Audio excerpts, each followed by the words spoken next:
Hello दोस्तों, स्वागत है आपका आपके अपने channel online study with D K में। तो आज हम आपके लिए लेकर आए हिंदी के वो प्रश्न जो कि 2011 से 2023 तक के रीट एग्ज़ाम में पूछे जा चुके हैं और आने वाली रीट एग्ज़ाम 2025 के लिए बहुत ही हेल्पफुल रहेंगे। तो यहाँ पे हम आपके लिए लेकर आए हैं पार्ट 1। तो चलिए देखते हैं किस प्रकार के प्रश्न पूछे गए थे और प्रश्नों को देखते हैं, समझते हैं और आगे के लिए तैयारी करते हैं। तो आज का हमारा पहला प्रश्न है, तालव्य व्यंजन है। जी हाँ, यहाँ पे पूछा गया है कि तालव्य व्यंजन कौन से हैं। यहाँ पे आपके सामने 4 ऑप्शन दिए गए हैं, आपको सही ऑप्शन को चुनना है। तालव्य व्यंजन वो व्यंजन होते हैं जो तालु से बोले जाते हैं। तो तालव्य व्यंजन कौन से हो जाएंगे हमारे? च छ ज झ, यानी ऑप्शन नंबर बी हमारा आंसर हो जाएगा। अगला क्वेश्चन है, किस शब्द में ए स्वर नहीं है? जी हाँ, यहाँ पे 4 ऑप्शन दिए गए हैं, इनमें से आपको सही ऑप्शन को चूज करना है कि किस शब्द में ए स्वर नहीं है। वैदिक, ऐक्य, पैतृक और स्नेह। तो जिस शब्द में ए स्वर नहीं है वो शब्द हो जाएगा हमारा पैतृक, यानी ऑप्शन नंबर सी हमारा आंसर हो जाएगा। बाकी वैदिक, ऐक्य, स्नेह तीनों में ए स्वर है। अगला क्वेश्चन है, प्यास शब्द का वर्ण विच्छेद है। जी हाँ, यहाँ पे प्यास शब्द का वर्ण विच्छेद पूछा गया था और वर्ण विच्छेद से तात्पर्य यहाँ है कि प्यास को हम तोड़ के कैसे लिख सकते हैं। तो इसका वर्ण विच्छेद हो जाएगा हमारा option number B. Option number B यहाँ पे सही आंसर हो जाएगा। चलो आगे बढ़ते हैं। अगला क्वेश्चन है, उच्चारण का संधि विच्छेद है। जी हाँ, यहाँ पे उच्चारण का संधि विच्छेद पूछा गया है। तो उच्चारण का संधि विच्छेद क्या होगा? ऑप्शन नंबर डी, उद्दंड चारण। क्या हो जाएगा? उद्दंड चारण। अगला क्वेश्चन है, बहुवचन कहते हैं। जी हाँ, यहाँ पे 4 ऑप्शन दिए गए हैं और पूछा गया आपसे कि बहुवचन किसे कहते हैं। तो बहुवचन किसे कहते हैं? शब्द के जिस रूप से एक से अधिक व्यक्तियों या वस्तुओं आदि का बोध हो उसे बहुवचन कहते हैं, यानी ऑप्शन नंबर डी हमारा आंसर हो जाएगा। अगला क्वेश्चन है, रचना के आधार पर वाक्य के भेद होते हैं। जी हाँ, यहाँ पे पूछा गया है कि रचना के आधार पर वाक्य के कितने भेद होते हैं? 3, 4, 2 या 5। तो रचना के आधार पर वाक्य के भेद हो जाएंगे हमारे 3, यानी ऑप्शन नंबर ए हमारा आंसर हो जाएगा। अगला क्वेश्चन है, कौन सरल वाक्य है? जी हाँ, यहाँ पे पूछा गया है कि कौन सा सरल वाक्य है। यहाँ पे आपके सामने 4 ऑप्शन दिए गए, इनमें से आपको सरल वाक्य को चूज करना है। तो सरल वाक्य कौन सा हो जाएगा हमारा? उसने आज सुबह दूध पिया, यानी ऑप्शन नंबर ए हमारा आंसर हो जाएगा। अगला क्वेश्चन है, पाठ्य पुस्तक की विषय वस्तु का प्रस्तुतिकरण नहीं होना चाहिए। जी हाँ, यहाँ पे पूछा गया है कि पाठ्य पुस्तक की विषय वस्तु का प्रस्तुतिकरण कैसा नहीं होना चाहिए? ज्ञात से अज्ञात की ओर, कठिन से सरल की ओर, स्थूल से सूक्ष्म की ओर, सरल से कठिन की ओर। तो जो पाठ्य पुस्तक की विषय वस्तु का प्रस्तुतिकरण कैसा नहीं होना चाहिए? कठिन से सरल की ओर। चलिए आगे बढ़ते हैं। भाषा प्रयोगशाला में नहीं होता है। तो यहाँ पे पूछा गया है कि भाषा प्रयोगशाला में क्या नहीं होता है? Mobile phone, microphone, tape recorder, video recorder. तो जो भाषा की प्रयोगशाला है उसमें मोबाइल फ़ोन नहीं होता है, यानी ऑप्शन नंबर ए हमारा आंसर हो जाएगा। अगला क्वेश्चन है, उच्चारण कौशल की परीक्षा किससे ली जा सकती है? जी हाँ, यहाँ पे पूछा गया है कि जो हमारा उच्चारण कौशल है उसकी परीक्षा हम किससे ले सकते हैं? लिखित परीक्षा से, मौखिक परीक्षा से, निबंधात्मक परीक्षा से या वस्तुनिष्ठ परीक्षा से? तो उच्चारण कौशल की परीक्षा हम ले सकते हैं मौखिक परीक्षा से, यानी ऑप्शन नंबर बी हमारा आंसर हो जाएगा। अगला क्वेश्चन है, श्रव्य दृश्य सामग्री नहीं है। जी हाँ, यहाँ पे 4 ऑप्शन दिए गए हैं, इनमें से आपको एक ऑप्शन को चुनना है कि जो श्रव्य दृश्य सामग्री नहीं है वह कौन सी है? छायाचित्र, दूरदर्शन, चलचित्र या ड्रामा। तो श्रव्य दृश्य सामग्री जो नहीं होगी वो होगा हमारा छायाचित्र। बाकी दूरदर्शन, चलचित्र और ड्रामा ये सब श्रव्य दृश्य सामग्री है। अगला क्वेश्चन है, मौखिक अभिव्यक्ति कौशल का विकास करने का सशक्त माध्यम है। जी हाँ, यहाँ पे पूछा गया है कि मौखिक अभिव्यक्ति कौशल का विकास करने का सशक्त माध्यम क्या है? विद्यालय पत्रिका, नाटक, वाद विवाद या क्विज कार्यक्रम। तो मौखिक अभिव्यक्ति कौशल का विकास करने के लिए सशक्त माध्यम हो जाएगा हमारा वाद विवाद, यानी ऑप्शन नंबर सी हमारा आंसर हो जाएगा। निम्न में से मुहावरा नहीं है। जी हाँ, यहाँ पे 4 ऑप्शन दिए गए हैं, इनमें से आपको एक ऑप्शन को चुनना है जो मुहावरा नहीं है। बाकी 3 में इसमें मुहावरे होंगे ही। यहाँ पे पूछा गया है कि मुहावरा कौन सा नहीं है।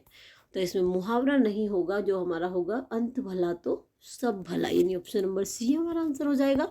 बाकी अंग लगना, अंगारे उगलना, अंग अंग फड़कना, ये सब मुहावरे हैं। अगला क्वेश्चन है, दुष्ट लड़के उधम मचाते हैं। वाक्यांश में उद्देश्य का विस्तार है। यहाँ पे पूछा गया है कि दुष्ट लड़के उधम मचाते हैं, वाक्यांश में उद्देश्य का विस्तार क्या है? लड़के दुष्ट उद्यम या मचाते हैं। तो दुष्ट लड़के उद्यम मचाते हैं, वाक्यांश में उद्देश्य का विस्तार हो जाएगा हमारा दुष्ट, यानी ऑप्शन नंबर बी हमारा आंसर हो जाएगा। अगला क्वेश्चन है, शायद आज रोशनी गुल हो जाए और सिनेमा ना हो, वाक्य में अर्थ की दृष्टि से वाक्य भेद होगा। जी हाँ, यहाँ पे पूछा गया है कि शायद आज रोशनी गुल हो जाए और सिनेमा ना हो, वाक्य में अर्थ की दृष्टि से कौन सा वाक्य भेद है? तो यहाँ पे आपको पढ़ने से समझ में आ रहा होगा कि यहाँ संदेहवाचक वाक्य होगा। ऑप्शन नंबर डी हमारा आंसर हो जाएगा। अगला क्वेश्चन है, वाक्यों में ऐसे शब्दों को छोड़ दिया जाना जिनके ना रहने पर भी प्रसंग में वाक्य को समझने में बाधा नहीं पड़ती कहलाता है। अर्थांतर, कल्पनातीत वाक्यार्थ या अध्याहार। तो वाक्यों में ऐसे शब्द को छोड़ दिया जाना जिनके ना रहने पर भी प्रसंग में वाक्य को समझने में बाधा नहीं पड़ती, वो अध्याहार कहलाते हैं। यानी ऑप्शन नंबर डी हमारा आंसर हो जाएगा। क्या कहलाते हैं? अध्याहार कहलाते हैं। अगला क्वेश्चन है, निम्न में से कौन सा उत्तर अव्यय के भेदों से असंगत है? जी हाँ, यहाँ पे पूछा गया है कि निम्न में से कौन सा उत्तर अव्यय के भेदों से असंगत है। तो कौन सा होगा? क्रिया विशेषण अव्यय, विसर्ग बोधक अव्यय, संबंध बोधक अव्यय, समुच्चय अव्यय। तो निम्न में से जो चार ऑप्शन दिए गए हैं, इनमें से उत्तर अव्यय भेदों से जो असंगत है वो हो जाएगा हमारा विसर्ग बोधक अव्यय, यानी ऑप्शन नंबर बी हमारा आंसर हो जाएगा।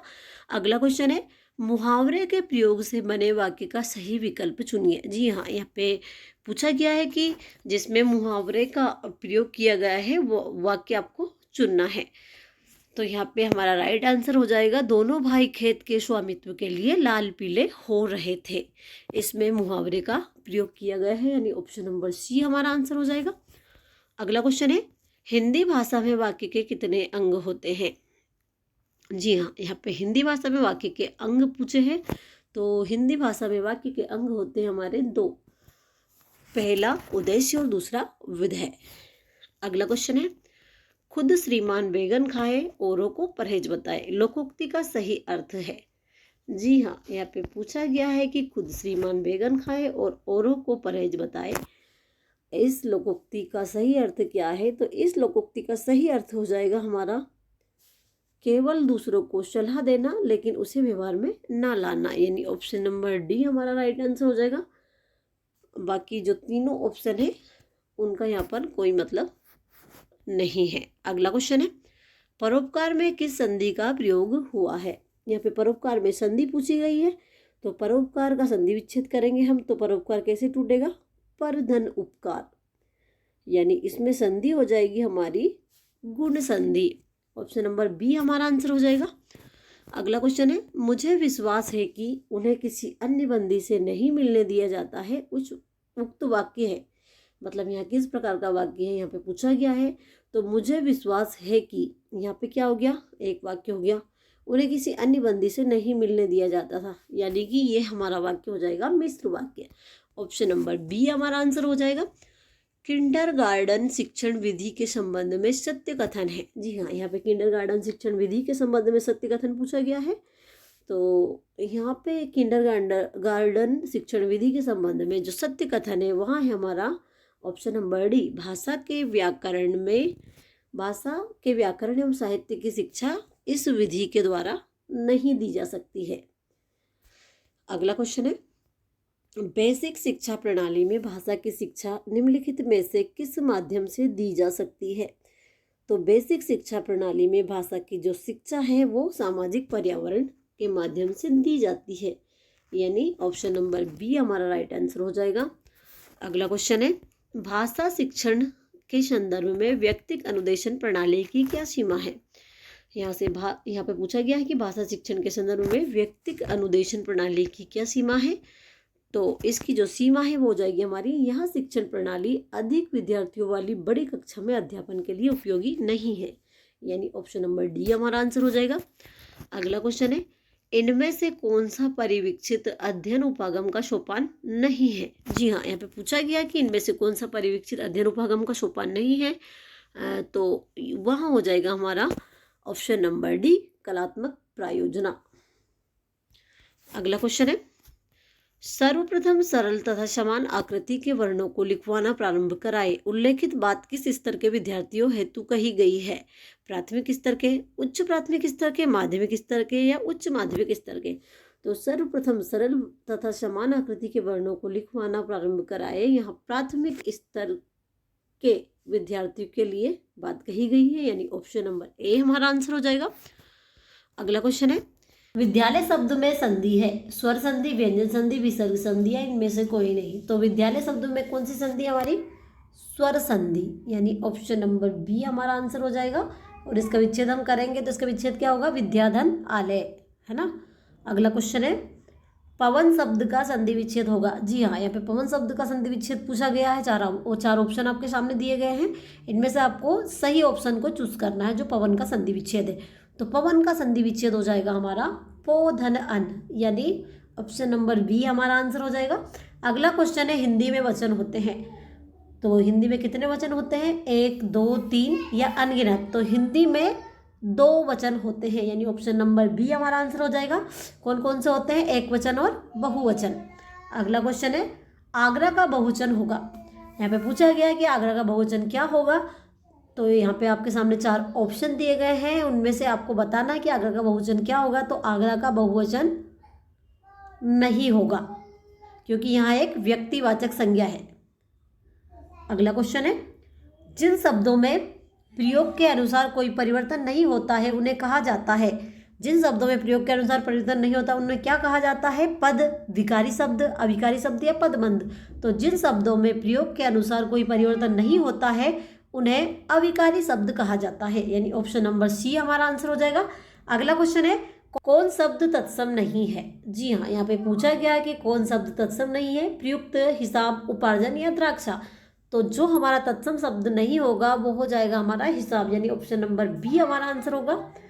अगला क्वेश्चन है, कौन शब्द विदेशी शब्द है? यहाँ पे विदेशी शब्द आपसे पूछा गया है, तो विदेशी शब्द कौन सा है? व्याकरण, भाषा, क्षमता या गलत? तो विदेशी शब्द हो जाएगा हमारा गलत, यानी ऑप्शन नंबर डी आंसर हो जाएगा, क्योंकि यहाँ विदेशी भाषा का शब्द है। अगला क्वेश्चन है, कौन शब्द में प्रत्यय नहीं है? यहाँ पे कौन सा ऐसा शब्द है जिसमें प्रत्यय नहीं है? कोशो, दान, बनेगी या दातृत्व? तो यहाँ पे जिसमें प्रत्यय नहीं है वहाँ शब्द हो जाएगा हमारा दान। बाकी कोशो, बनेगी, दातृत्व तीनों शब्दों में प्रत्यय है। अगला क्वेश्चन है, भाषा शास्त्र में समास है। यहाँ पे पूछा गया है कि भाषा शास्त्र में कौन सा समास है? तत्पुरुष समास, कर्मधारय समास, द्वंद्व समास या अव्ययी भाव समास? तो यहाँ पे भाषा शास्त्र लिखा है, यानी भाषा का शास्त्र, तो कौन सा समास होगा यहाँ पे? तत्पुरुष समास, यानी ऑप्शन नंबर ए हमारा आंसर हो जाएगा। अगला क्वेश्चन है, उपार्जन में संधि है। जी हाँ, यहाँ पे उपार्जन में संधि आपको बताना है, तो उपार्जन में कौन सी संधि है? पहले हम इसका विच्छेद करेंगे। उपार्जन काय में टूटेगा? उपधन अर्जन। यहाँ पे पा बड़ा आ रहा है, यानी बड़ा की मात्रा आ रही है, तो कौन सी संधि हो जाएगी हमारी? दीर्घ संधि, यानी ऑप्शन नंबर सी हमारा आंसर हो जाएगा। अगला क्वेश्चन है, क्योंकि वह सहज हो सके में सर्वनाम है। यहाँ पे कहा गया है कि क्योंकि वह सहज हो सके में कौन सा सर्वनाम है, मतलब कि सर्वनाम के स्थान पर किसे इस्तेमाल किया गया है या फिर किसका उपयोग। अगला क्वेश्चन है, क्योंकि वह सहज हो सके में सर्वनाम है। जी हाँ, यहाँ पे पूछा गया है कि क्योंकि वह सहज हो सके में कौन सा सर्वनाम है? वे, सके, क्योंकि या इनमें से कोई नहीं? तो इसमें सर्वनाम हो जाएगा हमारा वे। क्योंकि वह सहज हो सके में सर्वनाम हो जाएगा हमारा वे, यानी ऑप्शन नंबर ए हमारा आंसर हो जाएगा। अगला क्वेश्चन है, दलित द्राक्षा में विशेषण है। जी हाँ, यहाँ पे दलित द्राक्षा में आपसे विशेषण पूछा गया है, तो इसमें कौन सा विशेषण होगा? परिमाणवाचक, सार्वनामिक, संख्यावाचक या गुणवाचक? तो दलित द्राक्षा, यहाँ पे दलित यानी इसका गुण बताया जा रहा है, तो दलित द्राक्षा में विशेषण हो जाएगा हमारा गुणवाचक विशेषण, यानी ऑप्शन नंबर डी हमारा आंसर हो जाएगा। अगला क्वेश्चन है, वहाँ शब्द बताइए जिसमें संधि तथा प्रत्यय दोनों का प्रयोग हुआ है। यहाँ पे वहाँ शब्द आपको बताना है जिसमें संधि और प्रत्यय दोनों का प्रयोग हुआ है। तो 4 ऑप्शन आपके सामने दिए गए हैं। पहला ऑप्शन क्या है? रंगीनियों, आधारिता, ध्वंसाशेषो या संप्रदायवाद? तो वहाँ शब्द कौन सा होगा हमारा? ऑप्शन नंबर सी, यानी ध्वंसाशेषो। इसमें क्या है? इसमें संधि भी है और प्रत्यय भी है। अगला क्वेश्चन है, इनमें से वह शब्द बताइए जिसमें समास तथा उपसर्ग का प्रयोग हुआ है। यहाँ पे वहाँ शब्द बताना है जिसमें समास तथा उपसर्ग का प्रयोग हुआ है। तो यहाँ पे 4 ऑप्शन आपके सामने हैं। पहला है हमारा घात प्रतिघात, भारतवासियों, कर्मयोगों और आत्मनिर्भरता। तो यहाँ पे आपको क्या बताना है जिसमें समास भी हो और उपसर्ग भी हो। तो यहाँ पे उपसर्ग और समास काय में दिख रहा है। उपसर्ग यहाँ पे देखो घात प्रतिघात में द्वंद्व समास हो जाएगा हमारा, और प्रति क्या हो जाएगा, उपसर्ग हो जाएगा, यानी ऑप्शन नंबर ए हमारा आंसर हो जाएगा। अगला क्वेश्चन है, वहां तत्सम शब्द बताइए जिसके साथ उपसर्ग और प्रत्यय दोनों का प्रयोग हुआ है। जी हाँ, यहाँ पे आपको बताना है कि वहाँ कौन सा शब्द है जिसमें उपसर्ग और प्रत्यय दोनों का प्रयोग हुआ है। मानवीय, मानवता, अधीर या विखंडित। तो वहाँ शब्द हो जाएगा हमारा विखंडित। इसमें क्या है, इसमें उपसर्ग भी है और प्रत्यय भी है। क्या उपसर्ग है इसमें, वी उपसर्ग है, और प्रत्यय कौन सा हो जाएगा, इत, इत प्रत्यय हो जाएगा। अगला क्वेश्चन है, कर्म तत्पुरुष समास का उदाहरण इनमें से कौन सा है। जी हाँ, यहाँ पे पूछा गया है कि कर्म तत्पुरुष समास का उदाहरण कौन सा है। लोमहर्षक, आत्मनिर्भरता, देशवासियों या सर्वाधिक। तो कर्म तत्पुरुष समास का उदाहरण हो जाएगा हमारा लोमहर्षक, यानी ऑप्शन नंबर ए हमारा आंसर हो जाएगा। अगला क्वेश्चन है, इनमें से कौन सा शब्द तत्सम है। जी हाँ, यहाँ पे पूछा गया है कि इनमें से कौन सा शब्द तत्सम है। स्वतंत्रता, श्रद्धा, झोपड़ियों या आजादी। तो इनमें से जो शब्द तत्सम है वह हो जाएगा हमारा श्रद्धा। तत्सम पहले हम ये जानेंगे कि तत्सम शब्द होते क्या है। तो तत्सम शब्द वे होते हैं जो संस्कृत से हिंदी में जो के त्यों उपयोग में लाए जाते हैं। अगला क्वेश्चन है, सत्याग्रह में कौन सी संधि है। जी हाँ, यहाँ पे पूछा गया है कि सत्याग्रह में कौन सी संधि है। तो सत्याग्रह को पहले हम विच्छेद करेंगे, सत्य धन आग्रह। क्या आ जाएगा इसका संधि विच्छेद, सत्य धन आग्रह, यानी इसमें हो जाएगी हमारी दीर्घ स्वर संधि, यानी ऑप्शन नंबर बी हमारा आंसर हो जाएगा। अगला क्वेश्चन है, अंग्रेजों का मुकाबला किया में काल है। जी हाँ, यहाँ पे पूछा गया है कि अंग्रेजों का मुकाबला किया में कौन सा काल है। आसन्न भूतकाल, संभाव्य वर्तमान, संभाव्य भविष्यकाल या सामान्य भूतकाल। तो अंग्रेजों का मुकाबला किया, इसमें काल हो जाएगा हमारा सामान्य भूतकाल, यानी ऑप्शन नंबर डी हमारा आंसर हो जाएगा। अगला क्वेश्चन है, निम्न में से स्त्रीलिंग कौन सा है। जी हाँ, यहाँ पे पूछा गया है कि निम्न शब्दों में से स्त्रीलिंग कौन सा है। 4 ऑप्शन आपके सामने हैं। तो इनमें से आपको स्त्रीलिंग बताना है, धर्म, संप्रदाय, रंग या जाति। तो इसमें से हमारा जो स्त्रीलिंग होगा वो कौन सा होगा, ऑप्शन नंबर डी, यानी जाति हमारा स्त्रीलिंग शब्द हो जाएगा। तो ये थे हमारे हिंदी के 50 क्वेश्चन जो यहीं पर ख़त्म होते हैं। वीडियो अच्छी लगी हो तो वीडियो को लाइक, चैनल को सब्सक्राइब जरूर कीजिएगा, और कमेंट सेक्शन में ज़रूर बताइएगा कि आज का जो वीडियो है वो आपको कैसा लगा और कितना हेल्पफुल आपके लिए रहा। मिलते हैं आपसे अगले वीडियो में, तब तक के लिए धन्यवाद।